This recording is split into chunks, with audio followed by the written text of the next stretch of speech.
Welcome and thank you for joining us today for a presentation on ACF post-disaster housing assistance.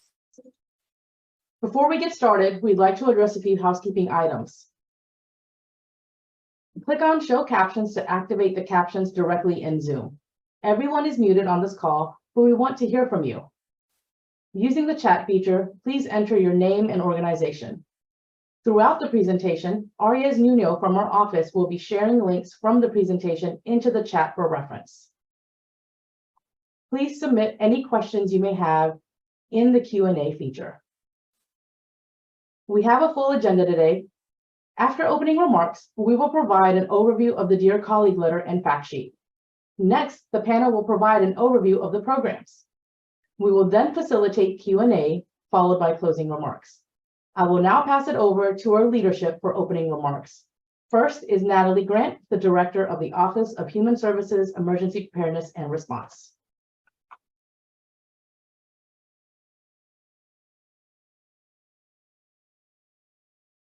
Okay, folks, apologies for that. Clearly, I just got way too excited to speak with all of you this afternoon.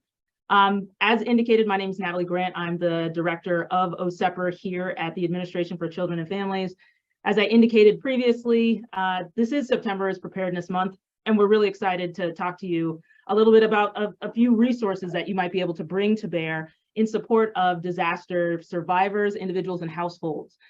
In particular, we know that finding post-disaster housing is critical to promoting the economic and social well-being of children, individuals, and families, and that disaster survivors oftentimes face really complex, interconnected, and challenging systems to tap into those resources. Part of ACF's commitment really is focused on supporting the underserved on a day-to-day basis, and especially in times of disasters. As Millie indicated, we're joined today by our colleagues from the Office of Family Assistance and the Office of Community Services. Really looking forward to hearing from their program leadership, Seth Hassett and Ann Flagg, whose partnership we value it tremendously. We'll also hear from some additional program staff about how their funding can be used to assist disaster survivors with housing and housing supports. And as part of this presentation today, we're going to highlight 4 ACF programs specifically within those auspices that have the flexibilities to support those communities, individuals, and households. We'll talk a little bit about our recently released Dear Colleague letter and the accompanying fact sheet on post-disaster housing assistance for these 4 programs. Temporary assistance for needy families, which is within the Office of Family Assistance, the Low-Income Home Energy Assistance Program out of the Office of Community Services, the Community Services Block Grant, and the Social Services Block Grant, also both out of the Office of Community Services. We all know that finding appropriate and affordable housing for disaster survivors is a significant challenge for emergency managers and human service providers. We know that especially after recent disasters and every disaster, housing is just such a tremendous challenge. And we hope that some of the resources that we offer to you today help you think critically about how you stitch all of the different services and opportunities together to ensure that you're appropriately and effectively supporting the disaster survivors in your community. Each September during National Preparedness Month, we have this opportunity to dialogue with you about how we prepare for disasters. And that first step, and an important first step in preparedness, is learning about some of these resources. So in closing, I really hope this webinar inspires some new ideas, some new approaches on how to utilize the program funding from the Administration for Children and Families, and how they can really be complementary to a number of other supports that you are bringing to bear to really help families in need.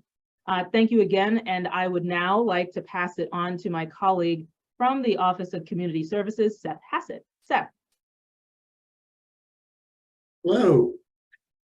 And so thank you very much to Natalie and to everyone from the Office of Human Services, Emergency Preparedness and Response for putting together this important webinar. I would like to also convey, I'm Seth Hassett, the Policy Director in the Office of Community Services. Our Director, Dr. Laniqua Howard, and Deputy Director Janelle George both send their greetings. This is a topic of high importance to both of them, and they are both on travel today. But we wanted to share that we believe that this is an important time of year to be thinking about preparedness, and human service providers across various sectors are essential partners in building resilient communities that are prepared for a wide array of disasters. We know that disasters are not equal opportunity traumas. Social inequities exist before, during, and after disasters, and a disaster can magnify the impact. We know that people with lower incomes, people with lower socioeconomic status may live in more vulnerable areas, such as flood zones. They may live in homes that have deferred home repairs. They may already be homeless or live in substandard housing.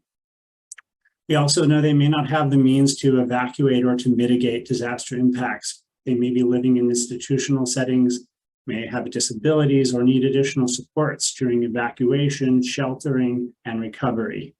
And after disaster, we know that recovery can take longer for many people who have higher socioeconomic needs. The typical traditional goal of disaster recovery, of returning to our pre-disaster level of functioning, may not be the only goal that we have as human service providers. Building resilience requires attention to the needs at all before disasters and in the long term afterward. So we believe our programs are critical partners.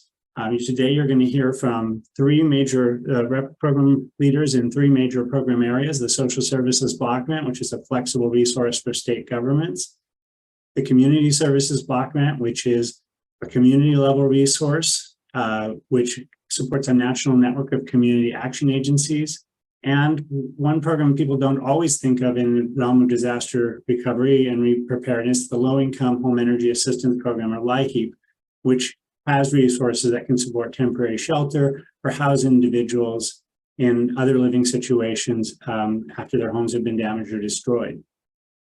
We also know that in some instances, our programs will experience supplemental resources when Congress makes those appropriations, but that's not the norm.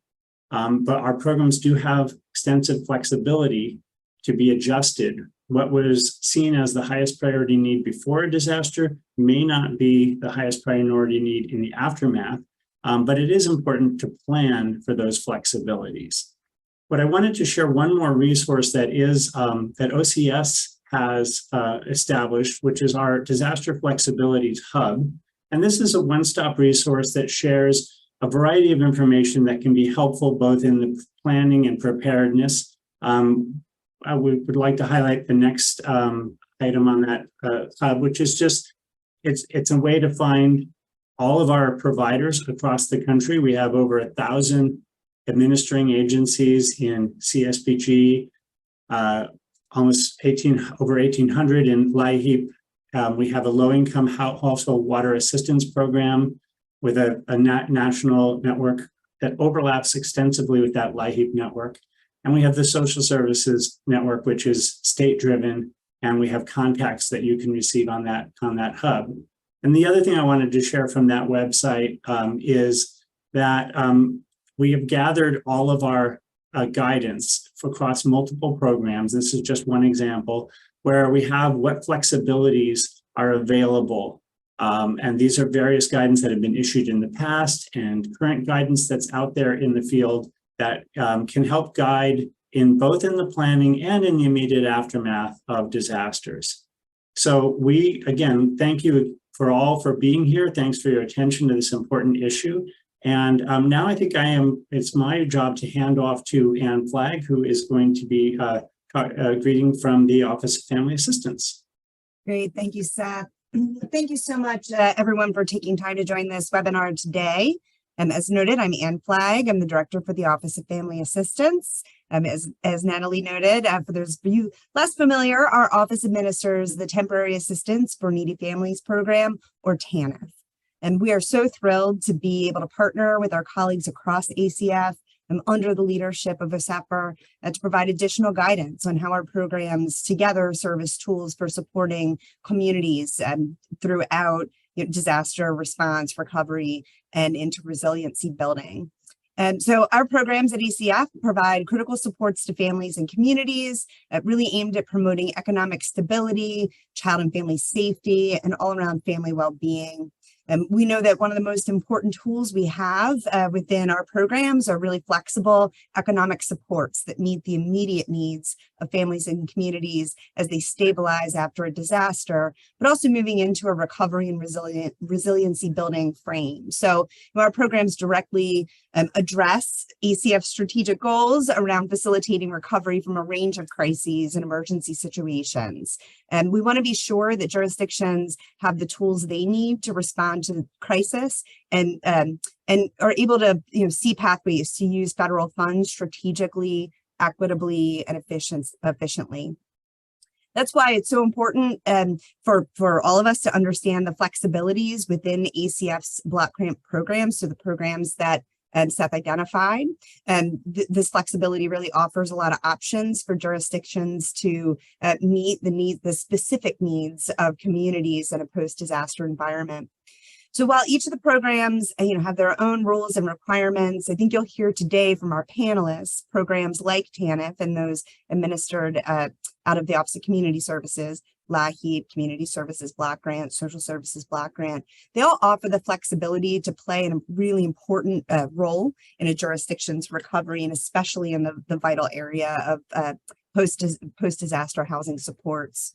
And we know that housing is essential for family safety and well-being immediately following a disaster, and equally as important in recovery. Our programs can be leveraged to rebuild with a lens of resiliency and equity. How can we use our levers to rebuild systems and structures to support families and individuals who are, as Seth noted, much more vulnerable to the impacts of disasters, as these inequities really lead to disproportionate harm for families, individuals, and communities with limited resources and fewer choices in navigating a post-disaster environment. So we're really committed across ACF to help you in coordinating funding supports across our programs so that you can maximize the provision of post-disaster benefits and services to families.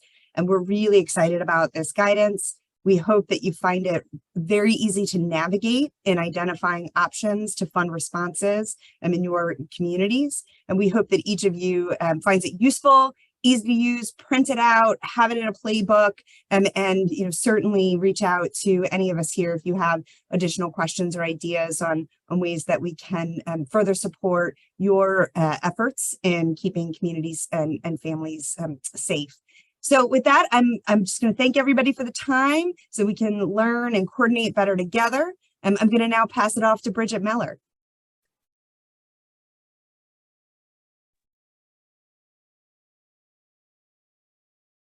Thank you, Anne, and good afternoon, everyone. I'm Bridget Miller, and I work in OSEPR's Policy Division. As Natalie mentioned, we developed two documents with the Office of Community Services and the Office of Family Assistance. We have a Dear Colleague letter and a fact sheet on ACF post-disaster housing assistance. Our goal in developing these documents is to assist emergency managers and human service providers with finding appropriate and affordable housing for disaster survivors.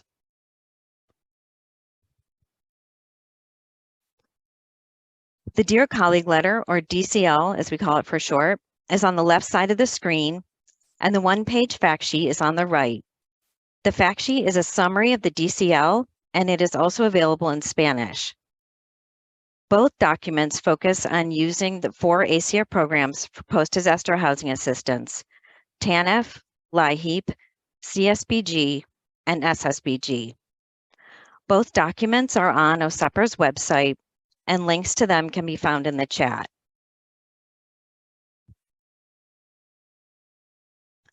The Dear Colleague letter has a detailed chart with information on each program. The chart has the allowable types of post-disaster housing assistance and the eligibility requirements. It also indicates whether the program provides a voucher to an individual or a direct payment to a vendor.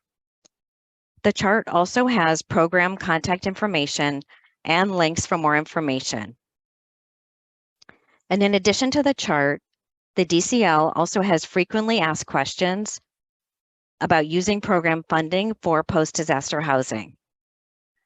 and we hope that you will find this information useful in assisting disaster survivors. And now I'll turn it over to my colleague, Risa Singh, a senior advisor in the immediate office of the Assistant Secretary. Thanks so much, Bridget, and hello, everyone. Good afternoon for those of you on the East Coast.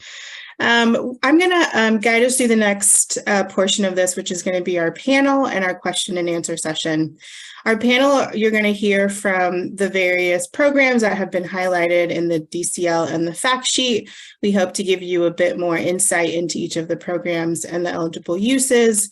And then also, while folks are talking, feel free to drop in your questions, and then we'll get to those in our question and answer session as an attempt to get a little bit deeper into the information that you have in the DCL and the fact sheet. I want to make sure that you guys see the chat. There's going to be links dropped in there throughout everyone's presentation that you can click on while they're presenting, but also save some of the great videos and information for later. And so with that, I'll turn it over to our first panelist, Deborah List from the Office of Family Assistance, to talk about TANF. Thanks so much, Risa, and welcome everyone. I'm Deborah List. I'm the Associate Deputy Director in the ACF Office of Family Assistance, and I'm honored to be here today to talk a little more about how the TANF program can support post-disaster housing assistance. TANF is a $16.5 billion block grant program that can fund a range of services and benefits to support families experiencing economic hardships, including emergency and crisis assistance. One particularly useful TANF option in an emergency or time of crisis is what we call a non-recurrent short-term benefit, or NRST. NRST benefits can help to address a specific crisis situation for up to 4 months with aid that is not meant for ongoing needs. As opposed to ongoing cash assistance provided by TANF, NRSTs do not come with work requirements and time limits and can be a great tool for both prevention and crisis response. It's also important to note that recipients of NRSTs do not need to be the same recipients of ongoing TANF cash assistance. Next slide, please. Examples of how NRSTs funded by TANF can be used in a post-disaster environment include hotel vouchers, rental assistance, mortgage payments, security payments, utility payments, moving assistance, housing search and placement services. And these jurisdictions can determine the eligibility requirements for these types of programs based on the need in their communities. We can go to the next slide, please.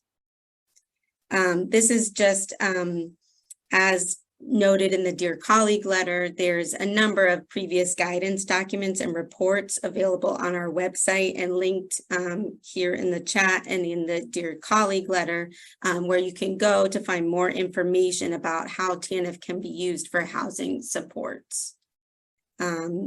We in OFA are happy to provide assistance to you as you determine how TANF can support local efforts to provide post-disaster housing supports to families with low incomes. For example, we've been recently working very closely with the state of Hawaii on how TANF funded NRSTs could be provided in the most efficient, equitable, and quickest way to families needing support in the areas most impacted by Maui wildfires. We also have information on OFA's website on how to get in touch directly with your state's TANF agency to coordinate response. We hope TANF can be a key partner in this crucial task of providing post-disaster housing support, and we look forward to future collaboration with all of you. And in that spirit of collaboration, I will now pass the virtual mic on to my colleague, Heather Jones. Thank you, Deborah. My name is Heather Jones, and I'm the Policy Data and Evaluation Branch Chief for the Low Income Home Energy Assistance Program, or LIHEAP. LIHEAP helps families stay safe and healthy through initiatives that help families struggle with energy cost. It provides federally funded assistance to reduce costs with home energy bills, energy crisis, weatherization, and minor home energy repair. LIHEAP bill payment assistance assistance can assist to prevent disconnection of home energy supply and restoration for households where the power has been turned off. LIHEAP provides assistance for families and individuals to maintain safe indoor temperatures.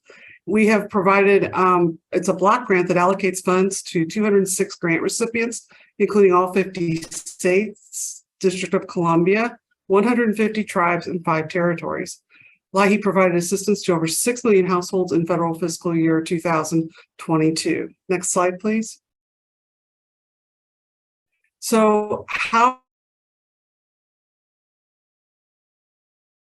LIHEAP is a block grant. It allows our grant recipients flexibility to address extreme weather for temporary shelter or housing in hotels, as long as it doesn't become long-term where they've been destroyed or damaged. We can also provide costs for transportation, such as cars, shuttles, and buses, to move individuals away from a crisis areas to shelter, and when health and safety is in danger by loss of access to heating or cooling. We can provide assistance with utility reconnections, repair or replacement for furnaces or air conditioners, insulation repair, coats, blankets, and even crisis payments for utility deposits. We can purchase and install fan and air conditioners. We can also purchase and install generators for people who have lost power after a disaster. Next slide. So we have several places that you can contact and coordinate with your LIHEAP program on the local level as you are going through a disaster and the post-disaster and coming back. And one of the things that we highlight is LIHEAP and extreme heat. We all know that extreme heat kills more people in the United States than any other weather condition. And so we all have to be concerned when we see these high temperatures as we've experienced over this past summer. And so that we'll provide a link to that extreme heat dashboard that you can access and obtain more information. Below that is our LIHEAP map, state and territory.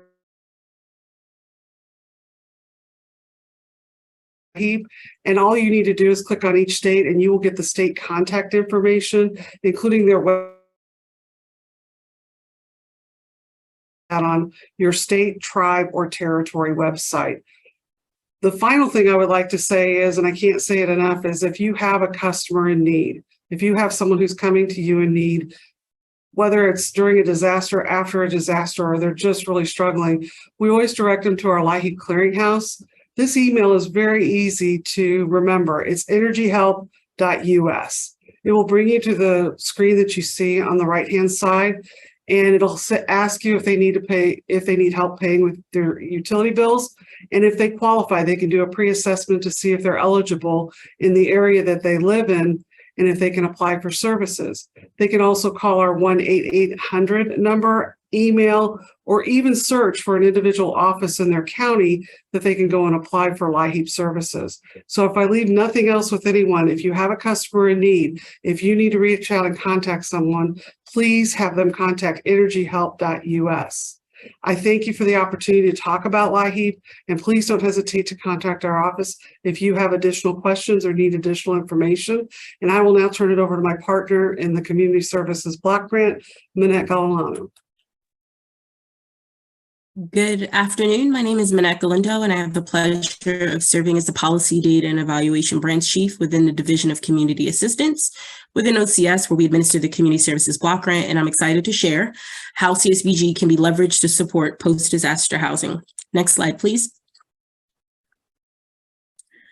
Discussing what CSBG is and how it can be utilized first begins with sharing the foundational understanding of our office priorities under our director, Dr. Laniqua Howard, and how it shapes our work. You've heard from my colleagues, both Heather Jones and Seth Hassett, and you'll soon hear from my other colleague, Dr. Yolanda Butler.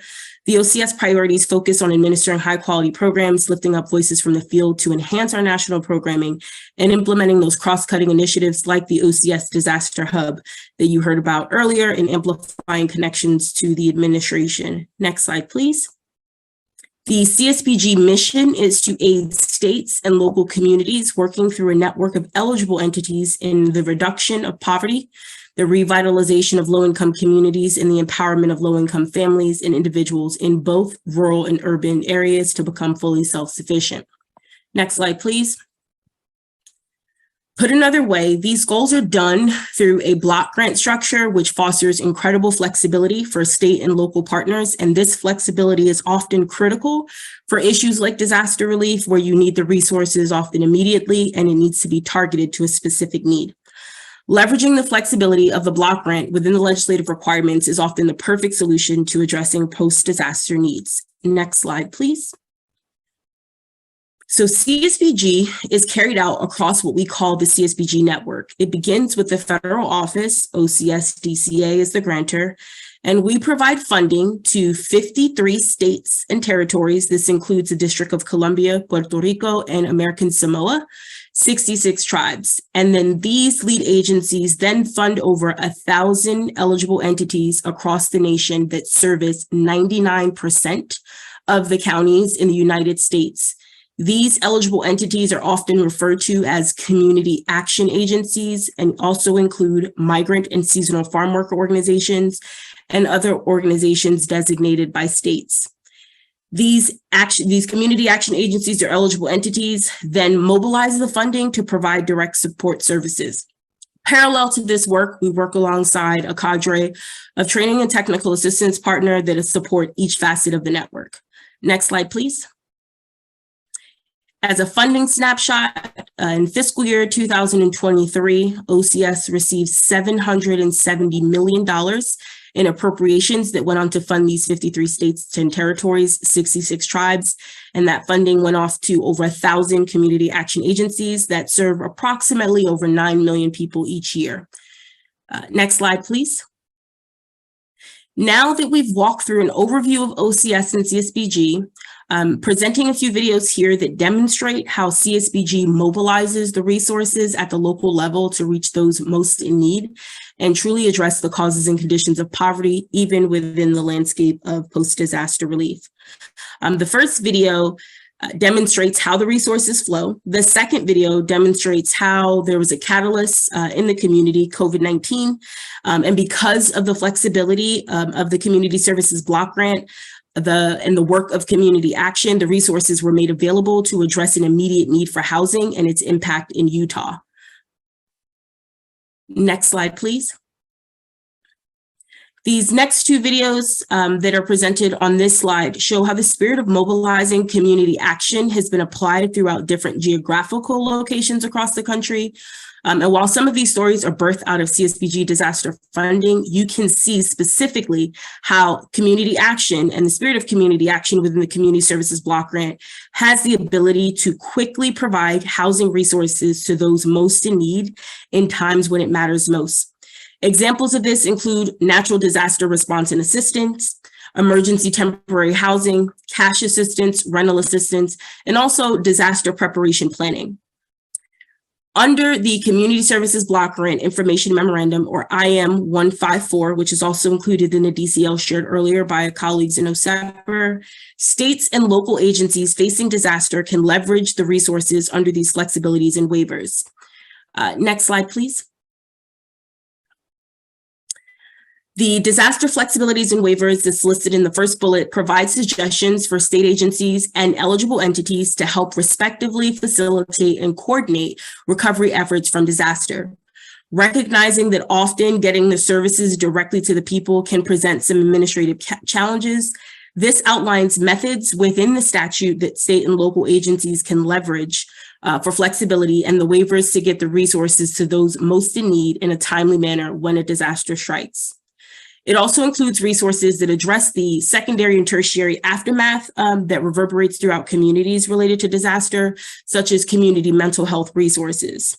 The second link on this slide focuses on how grant recipients can blend the funding streams to maximize impact, and this directly supports that OCS priority number 3, where we're integrating our programs across our office.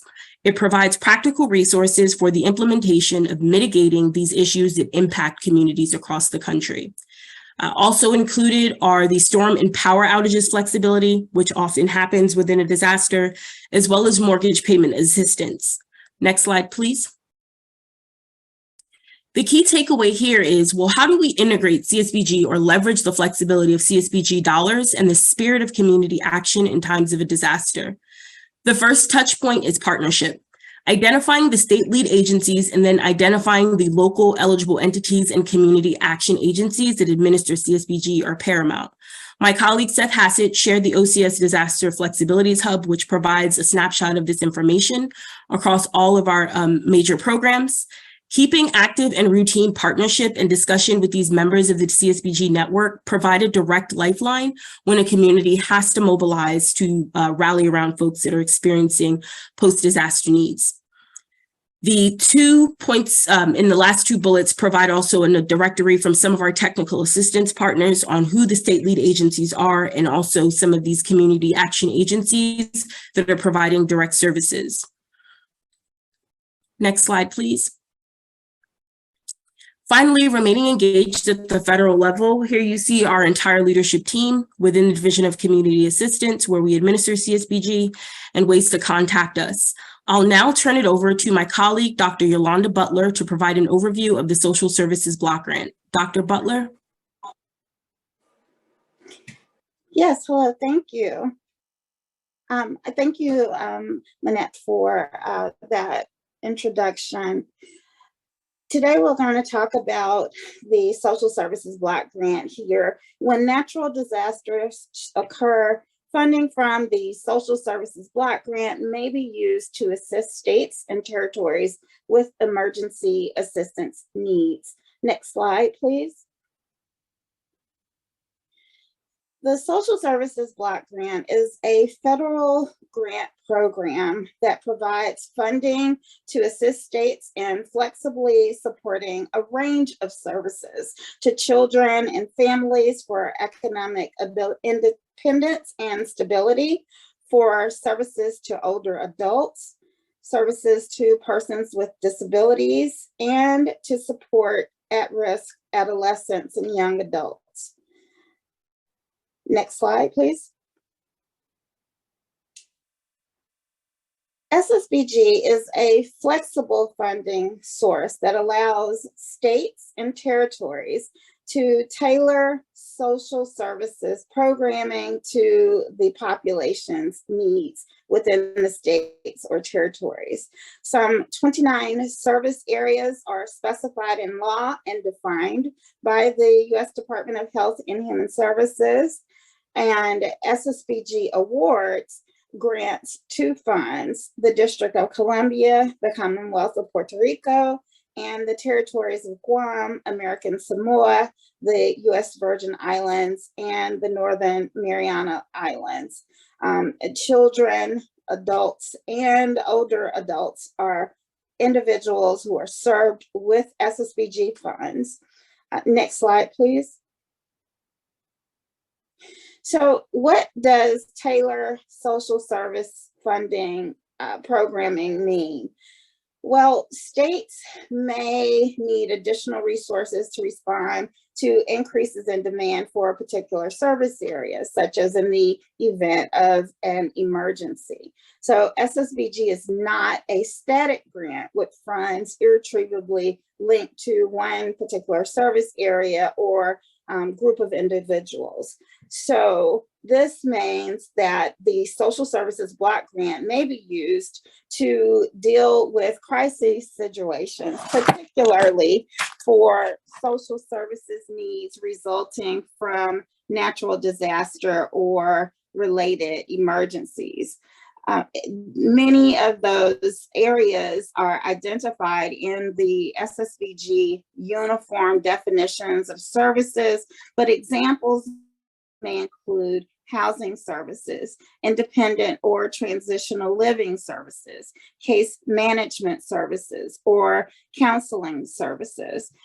When there is a state or territory that is impacted by an emergency event, we encourage our state partners to consider the full range of social services that are needed to address as remedies in part to disasters and emergency events.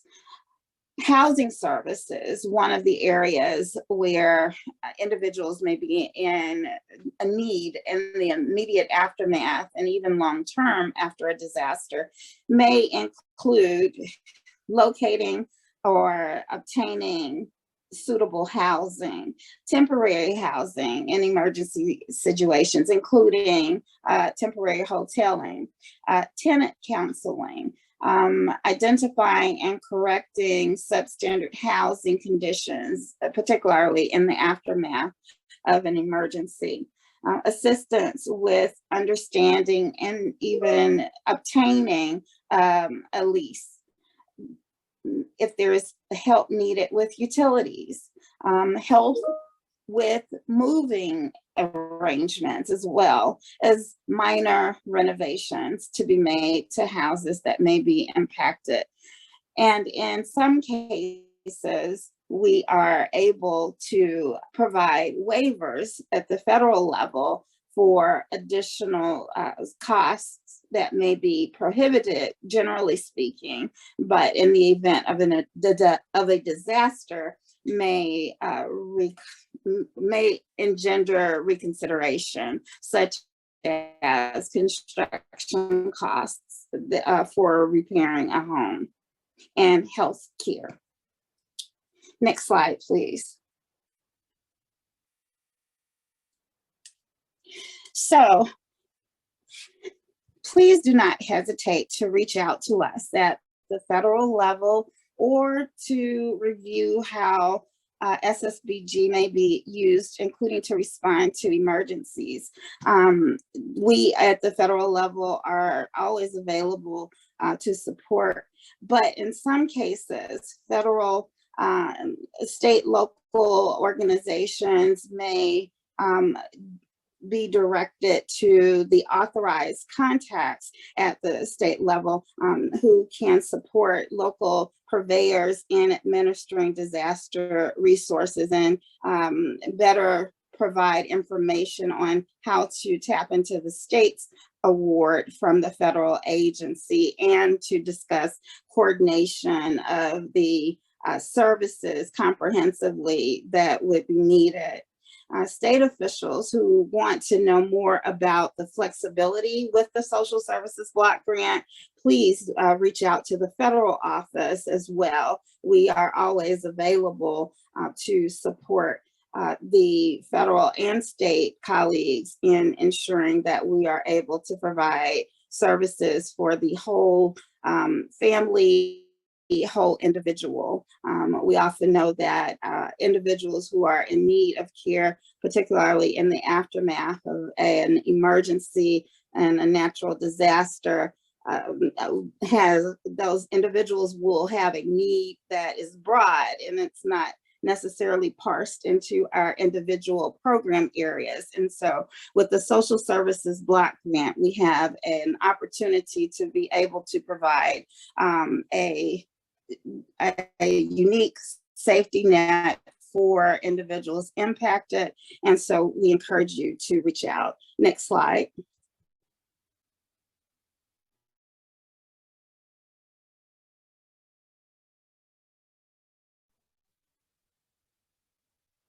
Next slide, please. Here on this message, you will find a link to our website, as well as the email address for the federal office. On the Social Services Block Grant website, you will see a video that, an automated video that describes how SSBG may be used variously. And it is about 3 minutes long and very informative. It talks about the varying ways that state agencies may use SSBG, as well as local individuals looking for collaborative resources. We also have information on the state contacts. So if there is a need to reach out to a state contact about collaborating as an emergency manager in your local area, please look to our website for that resource, or you may also email me and my colleagues at ssbg@acf.hhs.gov. Thank you so much, and I will turn things over to my colleague, Millie Patel. I'm sorry, I believe it's Rissa. Yeah, hi, it's me again. Thanks so much. I just want to give our panelists a round of applause for giving so much information, and everyone stayed within their allotted time. So we have plenty of time for questions. Thank you guys so much. If you guys could turn your cameras back on, we'll bring you back in front of the crowd. And thank you all so much for the questions you've submitted so far. I'm going to kind of group them by theme and hopefully get to as many as we can. All of the decks will be available afterwards, and they all have contact information. So there's definitely going to be some questions we probably won't get to. So I want to encourage you to reach out to the program if we happen to not get to your question, or you have questions afterwards. But a question for the group, and maybe we'll start with Heather to answer, and if others want to contribute afterwards, that'd be great.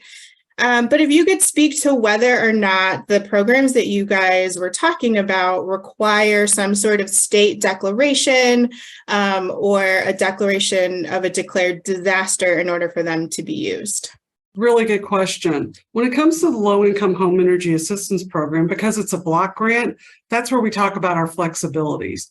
No, we don't have to have a national disaster declared by the president or the state or the federal government. It's really left to the grant recipients, and those are those states, tribes, and territories that we allocate funding to, for them to make a determination that there has been a natural disaster. They don't need to wait to make changes to their program. They can proceed with that. They will need to notify our office of changes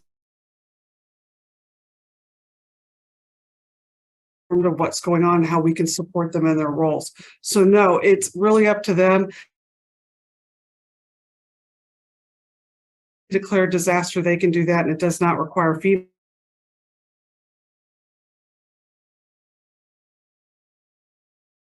Heather, I think you're breaking up for us just a little bit, so I'm going to toss it to somebody else on the panel.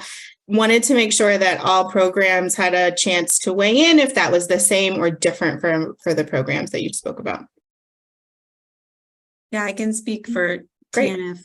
Similar to what Heather said, you do not, if a state TANF agency wanted to start a new non-recurrent short-term benefit program in the wake of a disaster, would not need a federal declaration. Similarly, should work with the ACF Office of Family Assistance with your regional program manager to understand the allowability of that program and get it started up, and eventually amend their state plan to account for that, but would not need a federal disaster, just some quick work with our office to get it started. This is Manette from Community Services Block Grant. The same rings true. I think the critical piece here, the answer remains the same about whether it needs to be either the president or the governor declaring an emergency. That doesn't prove to be the same for the Community Services Block Grant. What I will say is a critical piece in understanding when there are these types of changes is for our state lead agencies to convey these updates to their program specialists, analogous to what TANF is sharing, making sure that the federal office is aware. This is critical as well because it allows us to continue updating what we collect from a data perspective and understanding where the needs are shifting across the country.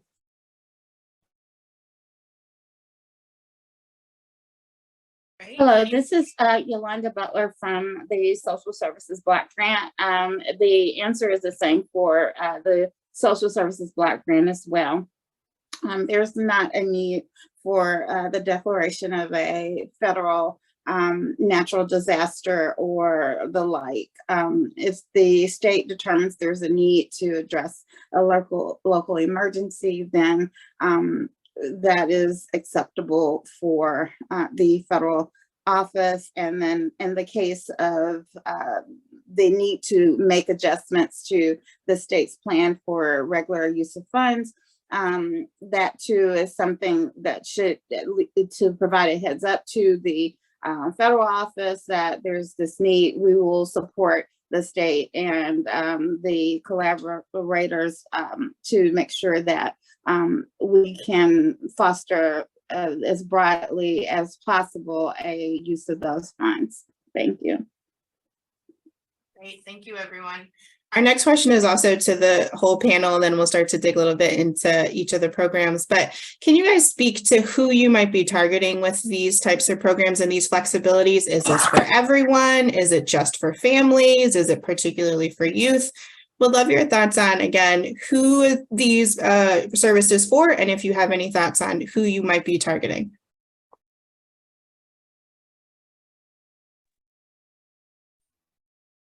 I can speak for the Community Services Block Grant. So the federal office, because it is a block or formula grant, we fund states directly. Those are our grant recipients. And then the state then funds the community action agencies or eligible entities.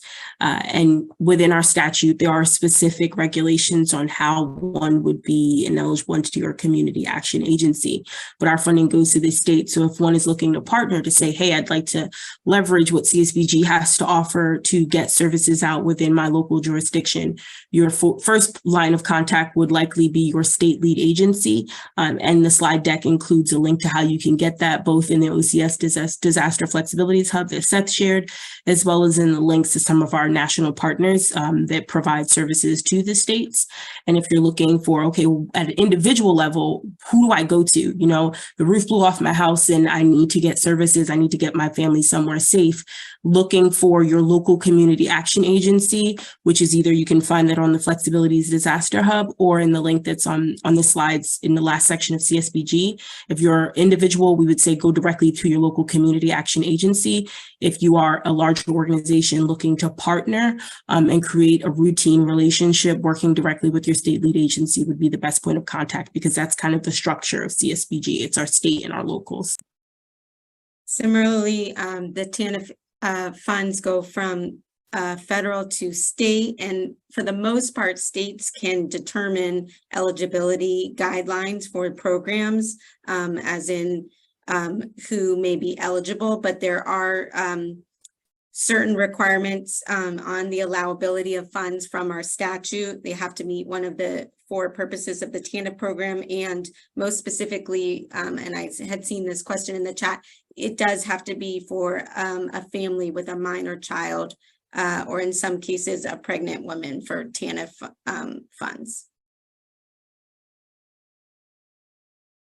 For the low-income home energy assistance program, again, we work with grant recipients. That's our states, tribes, and territories, and they work with either local income maintenance or welfare offices, or they administer the program through community action agencies in partnership with the CSBG funding. And that's the people you would go to. And again, if you have an individual you need to refer to, I would have them contact energyhelp.us. If you want to contact the state person to talk about possible flexibilities around disaster relief, they're listed on that website that was included in the link. And I would make contact with them with that. As far as targeting populations, the low-income home eligibility guidelines and an application process, but we can assist, those agencies can assist in getting that complete.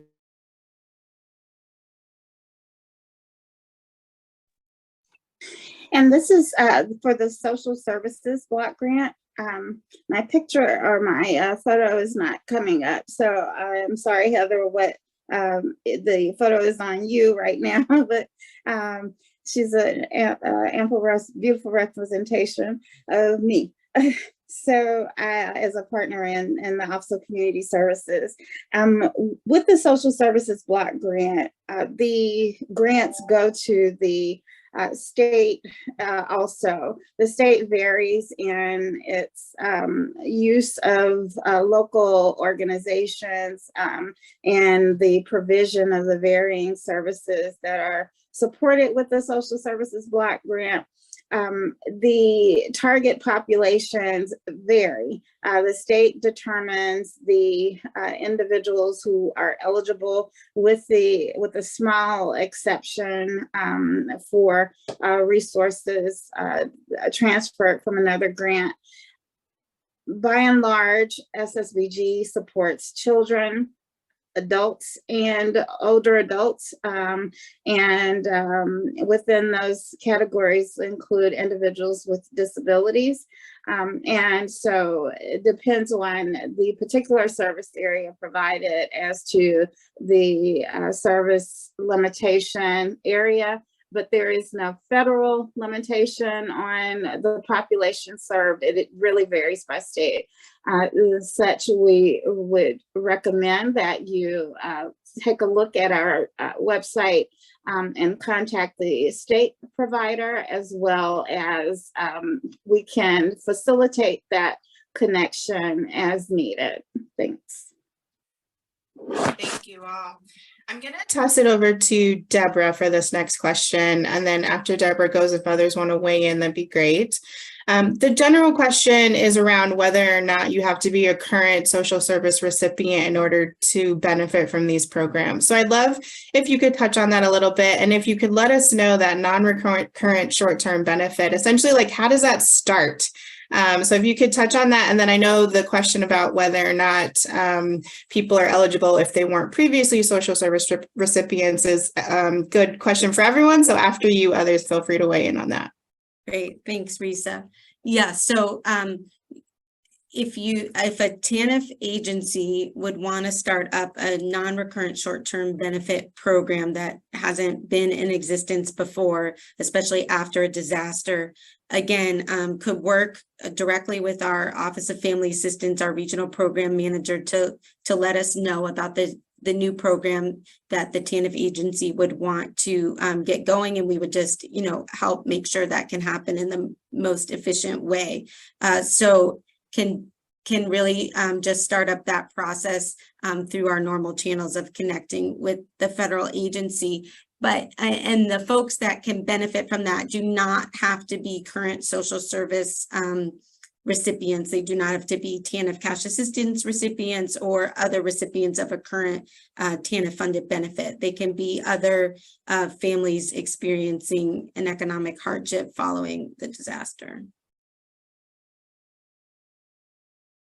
Great, thank you. Any others want to weigh in on the question of whether or not you have to be a current recipient to get benefits? For low-income home energy assistance program, we will have to determine eligibility. So when someone's referencing, do you need to be a current recipient? We determine eligibility once a year for the program. But if someone was in an emergency, then they would get that assistance because it has to be used for home energy in particular and for households that are in a crisis. When we're talking about long-term versus short-term around temporary shelter, I saw the question in the chat. I was going to briefly answer this. It's really going to be up to that grant recipient how that's defined. But I want to make it clear we're not replacing voucher systems or rental payments or any kind of rental assistance. It's really for an immediate emergency to get people into temporary shelter until they can move into safe housing and make that transition. And again, it's going to be up to the grant recipient, the block grant recipient, that determines, what's allowable and what's going to be.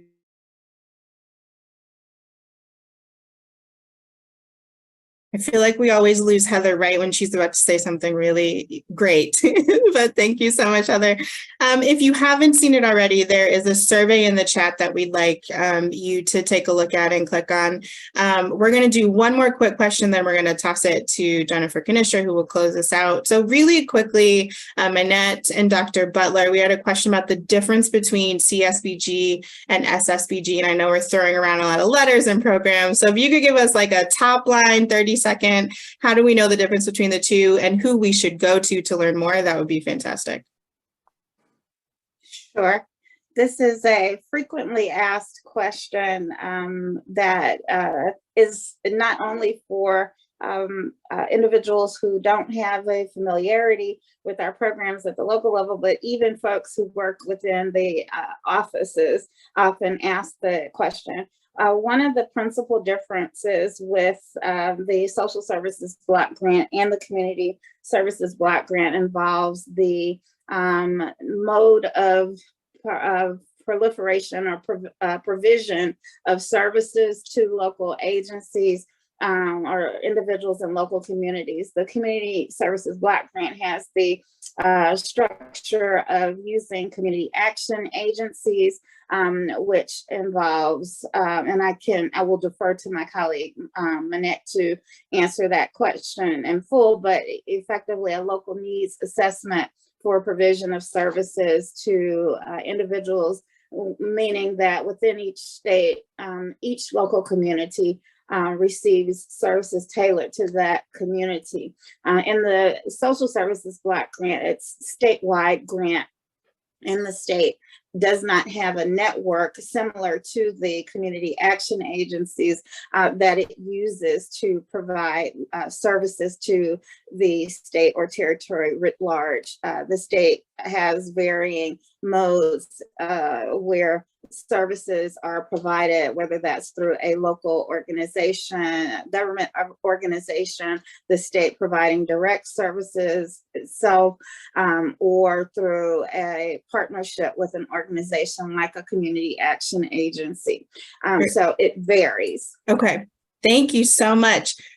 Like I said, we could be here all day with all of the really great questions. And so I really appreciate the interest and you guys sending us some great questions. I encourage you to reach out to the programs to get more information. With that, I'm going to toss it over to Jennifer Canistra, who will close us out. Hi, everyone. I just want to thank colleagues from across ACF for your ongoing work to really ensure our programs reach those who need them most, particularly those who have survived a disaster. And absolutely just want to thank all of you who have joined this webinar. We know you are deeply connected to communities and you are so well positioned to leverage your relationships and your local knowledge to really assist families and youth and children during and following a disaster. We really hope that resources like the DCL will help you in the connection of needed resources. Our programs can play an important role in disaster recovery, but we know they are just one piece of a larger network of resources and support. I am really encouraged by the range of sectors represented on this call, and thank you again for your desire to coordinate and to collaborate to better serve your communities. We really look forward to working with you and your communities to ensure we are reducing barriers to access and serving families in efficient and effective ways. So thank you again for joining this webinar and taking a moment to observe National Preparedness Month. And as just one more reminder, the DCL and the one-pager are linked in the chat, and the presentation will be posted on OSEPR's website shortly after today. And please use the contact information in the presentation to reach out with any questions. And thank you again so much. We truly appreciate you and all of the amazing work you are doing in your communities. Thank you.